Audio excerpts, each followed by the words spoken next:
नमस्कार। Class 11th में आज का टॉपिक है ऑर्डर ऑफ मैग्नीट्यूड। तो ऑर्डर ऑफ मैग्नीट्यूड क्या है कि बड़े बड़े नंबर को छोटे फॉर्म में लिखने के लिए फिजिक्स में ऑर्डर ऑफ मैग्नीट्यूड का यूज़ किया जाता है। तो अब देखिए इसमें क्या है कि each number is expressed as a into 10 to power b, where a क्या होना चाहिए, 1 से 10 के बीच में होना चाहिए और b जो है एक इंटीजर होना चाहिए। तो इसमें हम b को कहते हैं ऑर्डर ऑफ मैग्नीट्यूड। तो ये b क्या है, b को ही हम लोग कहते हैं ऑर्डर ऑफ मैग्नीट्यूड। अब जैसे एक हम एग्जांपल लेके देखते हैं कि जैसे हमारे पास एक नंबर है 1 2 5 6 7 1। तो इसको अगर हम लोग, अब इतने बड़े नंबर को अगर हमको इस फॉर्म में लिखना है तो हम लोग क्या लिखेंगे। देखिए यहाँ पर अगर हम 2 अंक लेते हैं तो 12 हो जाएगा, लेकिन हमको 1 से 10 के बीच में लेना है तो हम इसमें इसको क्या लिखेंगे, हम इसको लिखेंगे 1.2 इंटू 10 टू दी पावर। अब देखिए 1.2 किए हैं तो हमको कितना जीरो लगाना पड़ेगा, 1 2 3 4 5, 10 टू दी पावर 5 ऐसा लिख दिया हमने। अब ये नंबर देखिए क्या है, 1 से 10 के बीच में है। तो यहाँ पर जो 5 है ये इंटीजर है, तो 5 अब इसका ऑर्डर ऑफ मैग्नीट्यूड क्या हो जाएगा, 5 हो जाएगा। तो इसका हमारे पास ऑर्डर ऑफ मैग्नीट्यूड क्या हो गया, ऑर्डर ऑफ मैग्नीट्यूड हो गया 5। तो इस तरह से हम लोग जो है ऑर्डर ऑफ मैग्नीट्यूड किसी भी नंबर का निकाल सकते हैं। इसमें अगला टॉपिक है जिसका नाम है सिग्निफिकेंट फिगर। तो सबसे पहले आइए इसका हम डिफिनीशन लिख लेते हैं कि क्या होता है। Significant figure in the measured value, significant figure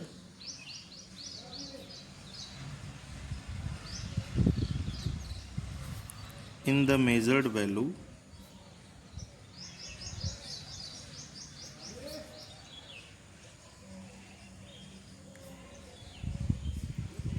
of a physical quantity, of a physical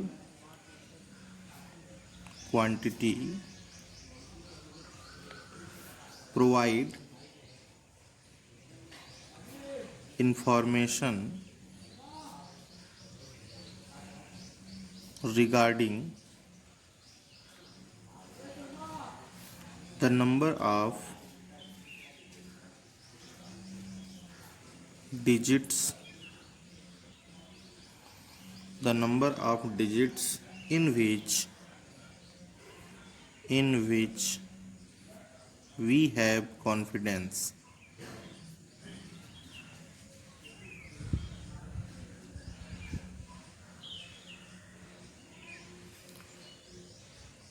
तो अगर हम लोग किसी एक्सपेरिमेंट में कोई वैल्यू अगर हम लोग कैलकुलेट करते हैं तो सिग्निफिकेंट फिगर हमको बताता है कि कितने नंबर तक हम कॉन्फिडेंस हैं, कितने नंबर तक हमको पूरा विश्वास है कि ये जो नंबर है वो सही है। तो इसको कैलकुलेट करने का तरीका क्या होता है, तो कैलकुलेट करने का इसका तरीका बड़ा ही आसान है। अगर हम इसके अगर हम लोग रूल लिखेंगे तो रूल लिखने में समझ में भी नहीं आएगा और दिक्कत भी होगा। तो एग्जाम्पल के थ्रू हम इसको बताते हैं कि कैसे हम लोग इसको कैलकुलेट करते हैं, बस ध्यान से सुनने की ज़रूरत है इसमें। तो अब हम जैसे देखिए एक एग्जाम्पल के थ्रू बताते हैं, बस ध्यान से सुनने की ज़रूरत है और सारा कुछ अपने आप आ जाएगा। अब जैसे इसमें पहला जो है, अगर हमारे पास रैंडम कुछ इस तरह से नंबर दिए गए हैं जिसमें कोई जीरो वगैरह नहीं है, तो जितने नंबर दिए रहते हैं उतने सिग्निफिकेंट फिगर होते हैं। तो अब जैसे इसमें नंबर कितने दिए हुए हैं, 1 2 3 4 5, मतलब इसमें 5 अंक दिए हुए हैं, जीरो वगैरह कहीं भी नहीं है। तो कुछ सोचने की ज़रूरत नहीं है, डायरेक्ट इसके सिग्निफिकेंट फिगर कितने हो जाएंगे, 5 हो जाएंगे। ये इधर हम लोग क्या लिख रहे हैं, सिग्निफिकेंट फिगर। तो जितने नंबर होंगे उतने सिग्निफिकेंट फिगर होंगे इसके। अच्छा, अब दूसरा, अगर 2 नंबर के बीच में कोई जीरो आ जाए, जैसे यहाँ पर देखिए एक नंबर है, यहाँ पर एक नंबर है और इसके बीच में कोई जीरो आ जाए तो उसको भी काउंट करते हैं। तो इसका भी सिग्निफिकेंट फिगर कितना हो जाएगा, 5 हो जाएगा। अच्छा, 2 नंबर के बीच में जो जीरो आएंगे उसको कैलकुलेट किया जाता है। अब तीसरा रूल ये है कि अगर हमारे पास कोई भी नंबर दिया हुआ है तो उसके राइट साइड के जीरो को हम काउंट नहीं करते हैं। अब जैसे इस तरह से नंबर दिया है, तो अब देखिए इसमें 3 रूल है जो कि हम यहीं पर बताएंगे इस तरह से। कोई भी जनरल नंबर दिया है और उसके राइट साइड के जीरो को काउंट नहीं करेंगे तो इसका सिग्निफिकेंट फिगर 1 होगा। लेकिन यहीं पर अगर लिखा रहेगा 200 kg, मतलब कि अगर यूनिट के साथ दिया रहेगा तब हम राइट साइड के जीरो को काउंट करेंगे, तो इसका मतलब इसका सिग्निफिकेंट फिगर हो जाएगा 3। अगर यही चीज़ पॉइंट के साथ दिया रहे, जैसे 0.220, अगर पॉइंट के साथ दिया रहेगा, अगर पॉइंट लगा रहेगा, तब राइट साइड के जीरो को कैलकुलेट करते हैं, तब इसका कितना हो जाएगा 2। मतलब बिना पॉइंट के और बिना यूनिट के दिया रहेगा तो राइट साइड के जीरो को काउंट नहीं करेंगे, अगर यूनिट के साथ दिया रहेगा तो काउंट करेंगे, पॉइंट के साथ दिया रहेगा तब भी राइट साइड के जीरो को काउंट करेंगे। तो इस तरह से जो है अगर हम लोग समझेंगे तो कोई भी दिक्कत नहीं होगा, सिग्निफिकेंट का क्वेश्चन बहुत आसानी से हम लोग कर लेंगे। और अगर हम रूल याद करने लगेंगे तो फिर हमको दिक्कत होगा करने में और हम कंफ्यूज रहेंगे, कर नहीं पाएंगे। अब फोर्थ देखिए, लेफ्ट साइड के जीरो को कभी भी काउंट नहीं करते हैं। अब जैसे मान लीजिए कि 0.0021, अब देखिए अगर हम इसके राइट साइड में जीरो होता तो काउंट करते, जैसे मान लीजिए हम लगा ही देते हैं, ऐसे लगा दिए, तो अब देखिए ये पॉइंट लगा है तो राइट साइड के जीरो को काउंट करेंगे, लेकिन लेफ्ट साइड के जीरो को कभी भी काउंट नहीं करते हैं, चाहे जीरो पॉइंट लगा हो न लगा हो, उससे कोई मतलब नहीं है। तो इस नंबर के लेफ्ट साइड के जीरो को हम काउंट नहीं करेंगे, लेकिन राइट साइड के जीरो को काउंट करेंगे क्योंकि पॉइंट लगा हुआ है। तो इसमें सिग्निफिकेंट फिगर कितना हो जाएगा, 3 हो जाएगा। अब आइए एक दो और एग्जाम्पल से देखते हैं उधर। अब जैसे हम एक एग्जाम्पल लेते हैं इसमें कि 0.0201, तो इसमें सिग्निफिकेंट फिगर कितना होगा। देखिए लेफ्ट साइड के जीरो को काउंट नहीं करते हैं तो 2 के लेफ्ट वाले जीरो को काउंट नहीं करेंगे, मतलब इसको काउंट नहीं करना है। तो इसका मतलब इसमें टोटल सिग्निफिकेंट फिगर कितना हो जाएगा, 3 हो जाएगा, क्योंकि 2 नंबर के बीच वाले जीरो को काउंट करते हैं। तो इसमें सिग्निफिकेंट फिगर क्या हो गया, 3 हो गया। अच्छा अब अगला है कि अगर हमारा पावर में दिया है, जैसे 1.51 इंटू 10⁻15, तो पावर से कोई लेना देना नहीं होता है, जितने भी डिजिट यहाँ पर दिए रहेंगे केवल उसके बारे में हम लोग सोचेंगे। तो यहाँ पर सिग्निफिकेंट फिगर कितना हो जाएगा, 3 हो जाएगा। तो इस तरह से हम लोग कोई भी सिग्निफिकेंट फिगर का क्वेश्चन कर सकते हैं। रूल्स की बात है तो रूल्स जो है आप कहीं भी देखेंगे बुक में लिखा रहता है, या सल अरोरा में देख लीजिए या कोई भी पब्लिकेशन की बुक है देख लीजिए, लेकिन रूल्स वगैरह पूछे नहीं जाते हैं। और अगर आप रूल्स पढ़ के इसको करने का प्रयास करेंगे तो कंफ्यूज रहेंगे, और एग्जाम्पल की मदद से अगर आप समझेंगे तो आप 2 मिनट में समझ जाएंगे क्या करना है, कैसे करना है। और इस पर कई सारे एग्जाम्पल प्रैक्टिस करके आसानी से बता सकते हैं सिग्निफिकेंट फिगर के क्वेश्चन। काफ़ी इंपॉर्टेंट है, बोर्ड में अक्सर आता है। अगले टॉपिक का नाम है राउंडिंग ऑफ ए डिजिट।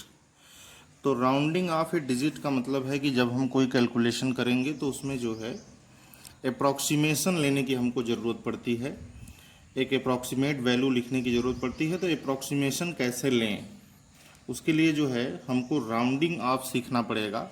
और इसके लिए भी हमने जो है एग्जाम्पल सेलेक्ट किए हुए हैं, और आप इस एग्जाम्पल की मदद से समझ जाएंगे कि किस तरह से हम लोग जो है राउंडिंग करते हैं। अब जैसे मान लीजिए कि ये जो हम एग्जाम्पल सेलेक्ट किए हैं, इसमें जो नीचे हम लोग ये निशान लगाए हुए हैं, इसी नंबर को राउंड करना है। मतलब हमको केवल, अब जैसे इसमें जो है 1 2 3 4 डिजिट का नंबर है, तो इसमें हमको क्या करना है कि केवल इसको 3 डिजिट तक ही लिखना है। इसमें जैसे पॉइंट के बाद जो है 3 डिजिट है, और हमको इसको जो है पॉइंट के बाद 2 डिजिट तक ही लिखना है। तो जिस पर हम लोग मार्क किए हुए हैं उसी को हमको राउंड करना है। तो आइए जानते हैं कि क्या तरीका है राउंड करने का। तो अब जैसे देखिए पहले वाले को अगर हम लोग राउंड करेंगे तो रूल ये है कि जिस नंबर को राउंड करना है, अब रूल हमको थोड़ा ध्यान से सुनना पड़ेगा तभी जाकर के आएगा। जिस नंबर को राउंड करना है उसके आगे का नंबर अगर 5 से बड़ा है तो हम इस नंबर को 1 बढ़ा देंगे, और अगर 5 से छोटा है तो इस नंबर को वैसे ही रहने देंगे। तो 6 को राउंड करना है और 6 के सामने का जो नंबर है वो है 4, जो कि 5 से छोटा है, तो इस नंबर को हम कुछ भी नहीं करेंगे, वैसा ही लिख देंगे। मतलब इसको राउंड करने के बाद हमारा आंसर कितना आएगा, 7.36, क्योंकि जिस नंबर को राउंड करना था उसके आगे का नंबर क्या है, 5 से छोटा है, तो हम लोग उसको कुछ नहीं करेंगे। दूसरा एग्जाम्पल, जिस नंबर को राउंड करना है उसके आगे का नंबर 5 से बड़ा है, तो जिस नंबर को राउंड करना है उसको एक बढ़ा देंगे। तो अब जैसे इसका आंसर क्या हो जाएगा, 7.37। जिस नंबर को राउंड करना है उसके आगे का नंबर अगर 5 से बड़ा है तो हम जिस नंबर को राउंड करना है उसे एक बढ़ा देंगे। अगला एग्जाम्पल, तो इन दोनों को मिला के क्या कंक्लूजन निकला, इन दोनों को मिला के ये कंक्लूजन निकला कि जिस नंबर को राउंड करना है उसके आगे का नंबर अगर 5 से बड़ा है तो बढ़ाइए, 5 से छोटा है तो कुछ मत करिए। तीसरा एग्जाम्पल 8.3251, इसमें 2 को राउंड करना है। तो अब इसमें रूल ये है, अब हम तो ये जो दोनों रूल बताए वो 5 से छोटा और 5 से बड़ा के लिए बताए, लेकिन अगर हम जिस नंबर को राउंड करना है उसके आगे अगर केवल 5 है तब हम क्या करेंगे। तो जिस नंबर को राउंड करना है अगर उसके आगे 5 है और 5 के आगे कोई नॉन जीरो डिजिट है, इसमें थोड़ा और ध्यान से सुनना पड़ेगा कि अगर 5 आ जाए तो क्या करेंगे, जिस नंबर को राउंड करना है उसके आगे का नंबर अगर 5 है और उसके आगे अगर नॉन जीरो डिजिट है, नॉन जीरो डिजिट का मतलब जीरो के अलावा, उसके आगे अगर कोई नॉन जीरो डिजिट है तो जिस नंबर को राउंड करना है वो नंबर, जिस नंबर को राउंड करना है अगर वो नंबर तो नॉन जीरो डिजिट है तब हम इसको जो है एक बढ़ा देंगे। एक बार फिर से बता देते हैं, जिस नंबर को राउंड करना है अगर उसके आगे का नंबर 5 है और उसके आगे कोई नॉन जीरो डिजिट है तो राउंड करने वाले नंबर को एक बढ़ा देंगे। मतलब यहाँ पर अगर नॉन जीरो है तो आपको तुरंत एक बढ़ा देना है। तो यहाँ पर कितना हो जाएगा, 8.33 हो जाएगा। अच्छा, अब आगे, ये तो नॉन जीरो के लिए था, अगर जीरो आ जाए तब क्या होगा। अब जैसे यहाँ पर कुछ नहीं लिखा है तो मतलब जीरो ही है। तो जिस नंबर को राउंड करना है उसके आगे 5 है और उसके आगे जीरो है, तो राउंड करने वाला नंबर अगर इवन होगा तो उसको हम कुछ नहीं करेंगे, छोड़ देंगे वैसे ही। तो इसका आंसर हो जाएगा 9.44। एक बार दोबारा से, अगर जिस नंबर को राउंड करना है उसके आगे का नंबर 5 है और उसके आगे ज़ीरो लिखा हुआ है, तो राउंड करने वाला नंबर अगर इवन होगा तो हम लोग कुछ नहीं करेंगे, वैसे ही छोड़ देंगे। और अगर राउंड करने वाला नंबर ऑड होगा तो उसको एक बढ़ा देंगे। इन दोनों एग्जाम्पल में क्या है कि यहाँ पर जिसको राउंड करना है वो 4 है, यहाँ पर जिसको राउंड करना है वो 7 है। ये इवन नंबर है, ये ऑड नंबर है। तो रूल ये कहता है कि जिस नंबर को राउंड करना है उसके आगे अगर 5 है और 5 के आगे अगर जीरो है तो राउंड करने वाले नंबर को हम लोग कुछ नहीं करेंगे, और अगर ऑड रहेगा तो एक बढ़ा देंगे। तो 15.8 हो जाएगा आंसर। तो इन एग्जाम्पल की मदद से राउंड ऑफ हम लोग समझ सकते हैं अच्छे से।